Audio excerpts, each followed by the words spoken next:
Hello, ഇന്നത്തെ നമ്മുടെ recipe വായിലിട്ടാൽ അലിഞ്ഞു പോകുന്ന അത്രയും സോഫ്റ്റ് ആയിട്ടുള്ള നല്ലൊരു സ്വീറ്റാണ് കേട്ടോ.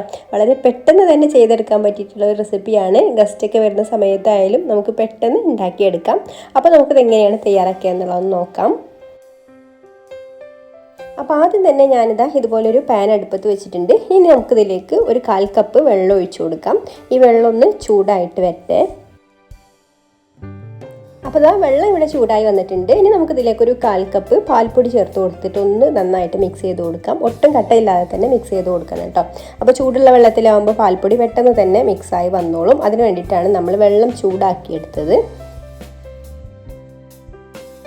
പാൽപ്പൊടി നന്നായിട്ട് മിക്സായി വന്നതിന് ശേഷം നമുക്കിതിലേക്ക് 1 കപ്പ് പാലും കൂടെ ഒഴിച്ചു കൊടുത്തിട്ട് ഒന്ന് തിളപ്പിച്ചെടുക്കാം. അപ്പോൾ നിങ്ങൾക്ക് ഈ പാലിലേക്ക് 1 കപ്പ് പാലിലേക്ക് ഈ പാൽപ്പൊടിക്ക് പകരം വേണമെങ്കിൽ കണ്ടൻസ്ഡ് മിൽക്ക് ചേർത്ത് കൊടുത്താലും മതി കേട്ടോ. ഒരു 1/4 കപ്പ് കണ്ടൻസ്ഡ് മിൽക്ക് ചേർത്ത് കൊടുക്കാം. ഞാനിപ്പോൾ ഇവിടെ പാൽപ്പൊടിയാണ് ഒന്നും കൂടെ കട്ടി കിട്ടാൻ വേണ്ടിയിട്ടും അതുപോലെ പെട്ടെന്നൊന്ന് ഈ ഒരു പാലിൻ്റെ മിക്സ് ഒന്ന് തിക്കാൻ വേണ്ടിയിട്ട് ആണ് കേട്ടോ പാൽപ്പൊടി ചേർത്ത് കൊടുക്കുന്നത്. അപ്പോൾ അത് നിങ്ങളുടെ ഇഷ്ടത്തിനനുസരിച്ച് ചെയ്യാം. പിന്നെ ഇതിലേക്ക് മധുരത്തിന് ആവശ്യമായിട്ടുള്ള പഞ്ചസാരയും കൂടെ ചേർത്ത് കൊടുക്കണം. എന്നിട്ട് എല്ലാം കൂടെ നന്നായിട്ടൊന്ന് തിളപ്പിച്ചിട്ട് നന്നായിട്ട് തിളച്ച് ഒന്ന് ചെറുതായിട്ടൊന്ന് വറ്റി വരണം കേട്ടോ. ഒന്ന് തിക്കായിട്ട് വരണം. അപ്പോഴായിരിക്കും കൂടുതലായിട്ട് ടേസ്റ്റ് ഉണ്ടാവുക. ഒരു 4 മിനിറ്റ് ഇതുപോലെ തിളപ്പിച്ചെടുക്കുക കേട്ടോ. ഒരു മീഡിയം ഫ്ലെയിമിലിട്ടിട്ട് തിളപ്പിച്ചെടുത്താൽ മതി. ഹൈ ഫ്ലെയിമിലാവുമ്പോൾ പാലൊക്കെ തിളച്ച് പൊങ്ങി പുറത്തേക്ക് പോകും. അപ്പോൾ ഇങ്ങനെ ഒന്ന് തിളപ്പിച്ച് ഒന്ന് തിക്കായി വന്നതിന് ശേഷം നമുക്കൊന്ന് കട്ടിയായ പോലെ തോന്നൂലേ, ഇതിന് ശേഷം ഫ്ലെയിം ഓഫ് ആക്കാം. പിന്നെ മധുരമൊക്കെ ചെക്ക് ചെയ്ത് നോക്കിയിട്ട് ഓരോരുത്തരുടെ ഇഷ്ടത്തിനനുസരിച്ചിട്ട് മധുരമൊക്കെ ചേർത്ത് കൊടുക്കാം കേട്ടോ. അപ്പോൾ ഞാനിതിപ്പോൾ ഫ്ലെയിം ഓഫ് ആക്കിയിട്ടുണ്ട്. ഇനി ഇതൊന്ന് ചൂടാറി വരട്ടെ, ചെറുതായിട്ടൊന്ന് ചൂടാറി വരണം. ഇനി ഞാനിവിടെ ഇതുപോലെ കുറച്ച് സ്ലൈസ് ബ്രെഡ് എടുത്തിട്ടുണ്ട്. അപ്പോൾ ബ്രെഡ് എത്ര സ്ലൈസ് വേണം എന്നുള്ളത് നമ്മൾ ഏത് പാത്രത്തിലാണോ സെറ്റ് ചെയ്യുന്നത് അതിനനുസരിച്ചിട്ടാണ് കേട്ടോ. അപ്പോൾ ഈ ഒരു സ്വീറ്റ് അറബിക് സ്വീറ്റ് ആയതുകൊണ്ട് ഇതിൽ അവർ ബ്രെഡല്ല കേട്ടോ യൂസ് ചെയ്യുക, ക്രോയിസെൻറ്റ് പോലുള്ള ആ ഒരു ബണ്ണാണ് യൂസ് ചെയ്യുക. അപ്പോൾ അത് നമുക്കിപ്പോൾ എപ്പോഴും കിട്ടുന്നത് ബ്രെഡാണല്ലോ. അപ്പോൾ അതുകൊണ്ടാണ് ഞാൻ ബ്രെഡ് വെച്ചിട്ട് ചെയ്യുന്നത്.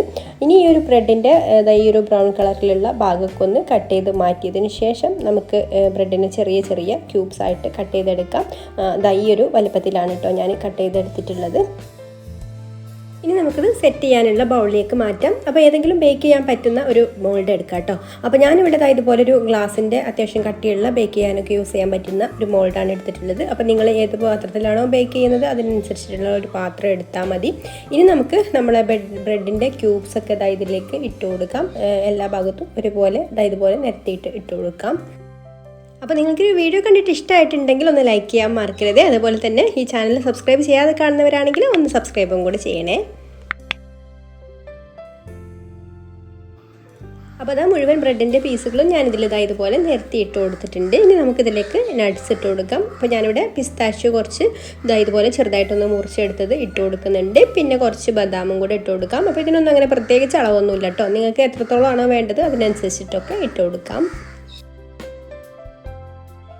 ഇനി നമുക്കിതിലേക്ക് ആവശ്യത്തിന് തേങ്ങ ചിരവിയത് ഇട്ട് കൊടുക്കണം. അപ്പോൾ ഞാനിവിടെ ഡെസിക്കേറ്റഡ് കോക്കനട്ടാണ് കേട്ടോ ഇട്ട് കൊടുക്കുന്നത്. ഡെസിക്കേറ്റഡ് കോക്കനട്ടിൻ്റെ ചെറുതല്ല, കുറച്ച് ഒരു വലിയ വേർമിസെല്ലി പോലുള്ള ആ ഒരു കോക്കനട്ട് ഉണ്ടല്ലോ, അതാണ് കേട്ടോ ഇട്ട് കൊടുക്കുന്നത്. തേങ്ങ ചിരവിയത് സാധാരണ നമ്മളെ വീട്ടിൽ തേങ്ങ ചിരവിയത് ഡ്രൈ ആവാത്തത് ആയാലും കുഴപ്പമൊന്നുമില്ല. പിന്നെ നമുക്കിതിലേക്ക് കുറച്ച് കിസ്മിസും കൂടെ ഇട്ട് കൊടുക്കണം. കിസ്മിസ് ഇട്ട് കൊടുക്കുമ്പോൾ പുളിയില്ലാത്ത ഒരു ചെറിയ മുന്തിരി ഉണ്ടല്ലോ, അത് ഇട്ട് കൊടുക്കാനായിട്ട് ശ്രദ്ധിക്കാം കേട്ടോ. അല്ലെങ്കിൽ ഒരു സ്വീറ്റിൽ ഒരു പുളി ഇങ്ങനെ കടിക്കുമ്പോൾ അത്ര വലിയ സുഖം ഉണ്ടാവില്ല. ഇനി നമുക്ക് ഇതിൻ്റെ മുകളിലേക്ക് നമ്മൾ നേരത്തെ റെഡിയാക്കി വെച്ചിട്ടുള്ള ആ ഒരു പാലിൻ്റെ മിക്സ് ഉണ്ടല്ലോ അത് ഒഴിച്ചു കൊടുക്കാം. ഒഴിച്ചു കൊടുക്കുമ്പോൾ ഒരു ഭാഗത്ത് മാത്രമായിട്ട് ഒഴിച്ചു കൊടുക്കരുത് കേട്ടോ. ഇതുപോലെ എല്ലാ ഭാഗത്തുമായിട്ട് ഒഴിച്ചു കൊടുക്കണം. ആ ബ്രെഡിൻ്റെ പീസൊക്കെ നന്നായിട്ടൊന്ന് നനഞ്ഞ് വരണം, അതുവരെ ഒഴിച്ചു കൊടുക്കാം കേട്ടോ. അപ്പോൾ ഞാനിവിടെ ഉണ്ടാക്കി വെച്ചിട്ടുള്ളത് മുഴുവനും ഇതിലേക്ക് ഒഴിച്ചു കൊടുക്കുന്നുണ്ട്.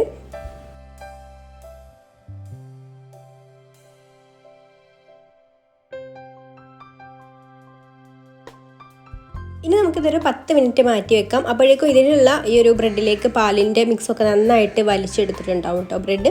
ആ ഒരു സമയം നമുക്കിതിലേക്ക് ഇനി ബാക്കിയുള്ള ഒരു മിക്സിങ് കൂടെ ചെയ്യാനുണ്ട്. അപ്പോൾ അത് നമ്മൾ ഫ്രഷ് ക്രീമിലാണ് കേട്ടോ ഉണ്ടാക്കുന്നത്. അപ്പോൾ ഞാനിവിടെ അമൂലിൻ്റെ ഫ്രഷ് ക്രീമാണ് എടുത്തിട്ടുള്ളത്. അപ്പോൾ ഇതൊക്കെ നമ്മൾ എത്രത്തോളമാണോ ഏത് മോൾഡിലാണോ ഉണ്ടാക്കുന്നത് അതിനനുസരിച്ചിട്ടുള്ള ഒരു അളവിലെടുക്കുക കേട്ടോ. അപ്പോൾ ഞാനിവിടെ ഒരു 100 മില്ലിയോളം ഫ്രഷ് ക്രീമാണ് എടുത്തിട്ടുള്ളത്. കഴിയുന്നതും കുറച്ച് കട്ടിയായിട്ടുള്ള ഫ്രഷ് ക്രീം എടുക്കാനായിട്ട് ശ്രദ്ധിക്കാം. ഇനി നമുക്കിതിലേക്ക് മധുരത്തിന് മധുരത്തിന് ആവശ്യമായിട്ടുള്ള പഞ്ചസാര പൊടിച്ച് ചേർത്ത് കൊടുക്കാം. അപ്പോൾ കണ്ടൻസ്ഡ് മിൽക്കും കൂടെ ഞാനിതിലേക്ക് ചേർത്ത് കൊടുക്കുന്നുണ്ട് കേട്ടോ. അപ്പോൾ ഇതിലേക്ക് കുറച്ച് പഞ്ചസാര പൊടിച്ച് ചേർത്ത് കൊടുക്കുന്നുള്ളൂ. അപ്പോൾ രണ്ടും കൂടി ആയിട്ടാണ് ഞാൻ ചേർത്ത് കൊടുക്കുന്നത്. ഇനി നിങ്ങൾക്ക് മുഴുവനായിട്ട് കണ്ടൻസ്ഡ് മിൽക്ക് മധുരത്തിന് മുഴുവനായിട്ട് ചേർത്ത് കൊടുക്കണമെന്നുണ്ടെങ്കിൽ അങ്ങനെയാവാം കേട്ടോ.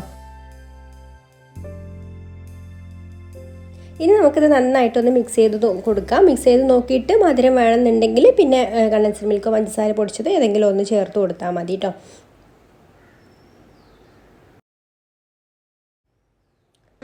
അപ്പോൾ അതാ നന്നായിട്ട് മിക്സ് ചെയ്ത് എടുത്തിട്ടുണ്ട്. ഇനി നമുക്ക് ബ്രെഡിൻ്റെ മുകളിലേക്ക് ഇതുപോലെ എല്ലാ ഭാഗത്തുമായിട്ട് ഒഴിച്ചു കൊടുക്കാം.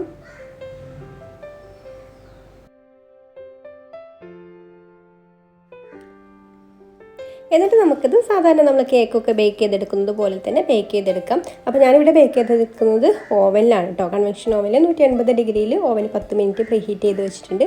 അതിലൊരു 25-30 മിനിറ്റ് വരെ ഇത് ബേക്ക് ചെയ്തെടുക്കാം. അല്ലാതെ നിങ്ങൾ ഓവനില്ലാതെ ബേക്ക് ചെയ്തെടുക്കുകയാണെന്നുണ്ടെങ്കിൽ ഏതെങ്കിലും ഒരു അടച്ചു വെക്കാൻ പറ്റുന്ന പാത്രത്തിൽ ഒരു റിങ്ങോ സ്റ്റാൻഡോ എന്തെങ്കിലും വെച്ചിട്ട് അതിൻ്റെ മുകളിൽ വെച്ചിട്ട് അടച്ചു വെച്ചിട്ട് ബേക്ക് ചെയ്തെടുത്താൽ മതി. ഒരു 25 മിനിറ്റൊക്കെ ബേക്ക് ചെയ്തെടുത്താൽ മതി.